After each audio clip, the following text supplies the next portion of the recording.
मटण पायामध्ये कोलेजन खूप प्रमाणात असते आणि कोलेजन का आपल्याला महत्त्वाचं आहे ते आपण थोडक्यात बघूया आणि त्याच्यानंतर रेसिपीला सुरुवात करूया.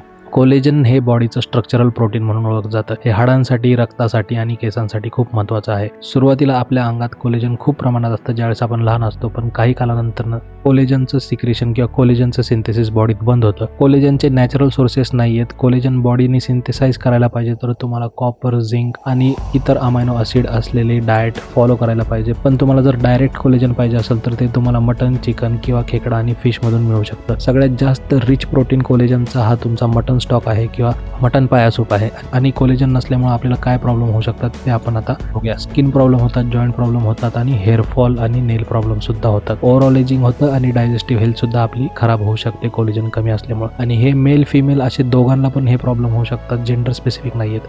तर ह्याच्यावर एक चांगला उपाय म्हणजे मटन कोलेजन किंवा मटन पाया सूप आहे. तर पाय आपण दुकानातून आणल्यानंतर तुम्हाला माहिती आहे त्याला केस लागलेले असतात आणि ही केस काढायचा एकदम सोपा उपाय म्हणजे त्याला आपल्याकडे जे पीठ असेल, गहू असेल, ज्वारी असेल, तांदूळ असेल, ते असं व्यवस्थित लावून ठेवा. थोडा वेळ ह्याला लावल्यानंतर ह्याला जी केस आहेत त्याला हे पीठ चिटकणार आहे आणि ते पीठ नंतर तुम्ही व्यवस्थित धुवून काढा. सुरुवातीला केस आणि थोडीशी घाण निघून जाईल आणि तुम्हाला लक्षात येईल की हळूहळू जर आपण 1-2 वेळा जसं तांदूळ धुतो तसं ह्याला हळूहळू व्यवस्थित धुतलं तर हे पूर्णपणे स्वच्छ होणार आहेत. तर आपले 2 वॉश झालेले आहेत तुम्ही बघू शकता आणि 2 वॉशमध्येच किती आपल्याला फरक दिसतोय. तर 2 वॉश मला सवय आहे त्यामुळे माझं लवकर झालं. तुम्हाला 2-3 वेळा धुवायला लागेल आणि त्याच्यानंतर हे व्यवस्थित येतील. ह्याच्यासाठी आपण एक वाटण करणार आहोत. खोबरं आहे, कोथिंबीर आहे, मिरची आहे आणि थोडंसं लसूण आलं आहे. याच्यामध्ये आपण ऑइल टाकणार नाहीये. ऑइल हे खोबऱ्यातूनच येणार आहे कारण खोबऱ्यात ऑइल ऑलरेडी असतं आणि ते कसं येणार आहे ते आता मी तुम्हाला दाखवतो. हे बघू शकता मी पाण्यातच तो मसाला टाकलेला आहे. मसाला थोडासा भाजून झाल्यानंतर किंवा पाणी कमी झाल्यानंतर आपण त्याच्यात पाय ॲड केले आहेत. आता हे पाय तुम्ही व्यवस्थित भाजून घ्या आणि त्याच्यात तुम्हाला हवे तेवढं हव्या त्या प्रमाणात पाणी ॲड करा. पाणी ॲड केल्याने काय होणार आहे, हे एक चांगलं प्रकारचं सूप तयार होणार आहे. जास्त पाणी ॲड करू नका मित्रांनो. कमी पडलं तर तुम्ही वाढवू शकता, पण जास्त झालं तर कमी करायला तुम्हाला प्रॉब्लेम होऊ शकतो. त्यामुळे सुरुवातीला 2 ग्लास 3 ग्लास जेवढे तुम्ही पाय आणलेत त्या हिशोबाने घ्या. आता मी त्याच्यात स्टॉक ॲड करून किंवा पाणी ॲड करून कुकर शिट्टीला लावली, तोपर्यंत चहा पिला.